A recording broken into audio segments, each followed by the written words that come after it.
సాక్షి life మీ ఆరోగ్య నేస్తం. Subscribe చేయండి.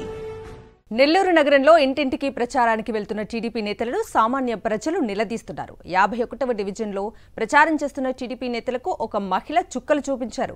ఈ వీడియో సోషల్ మీడియాలో వైరల్ అవుతోంది. ఎన్నికల సమయంలోనే మాజీ మంత్రి నారాయణ పేరు వినిపిస్తుందని, కరోనా సమయంలో ఆయన ఎక్కడికి వెళ్లారని ఆ మహిళ టీడీపీ నేతలను నిలదీశారు.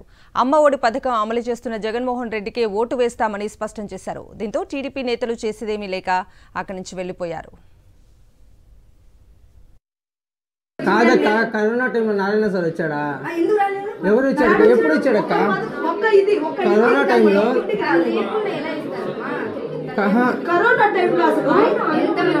కాదక్క, ఇప్పుడు ఓట్ల టైంలోనే నాకు నారాయణ సార్ అనే పదం వినపడుతుంది తప్ప ఇప్పటికి మనకి కాదండి. అది కాదు, మాకు తెలియని ఒక డౌట్ మేడం. మాకు తెలియని ఒక డౌట్ అన్నా. కాదన్నా, ఇప్పుడు అన్న మాకు కరోనాలు వచ్చినాయి, మేము చేరున్నాం అన్న. ఇప్పుడు నారాయణ సార్ అనే ఓట్లు వచ్చినాయి కాబట్టి నారాయణ సార్ అని వస్తున్నారు తప్ప కరోనా టైం కానీ ఏదన్నా అమ్మఒడి లేదు ఆ పిల్లకి పాండమిక్ సిచ్యువేషన్ లో ఆయన యాక్టివిటీస్ చేయలేదంటారు. చేయలేదు, అసలు మాట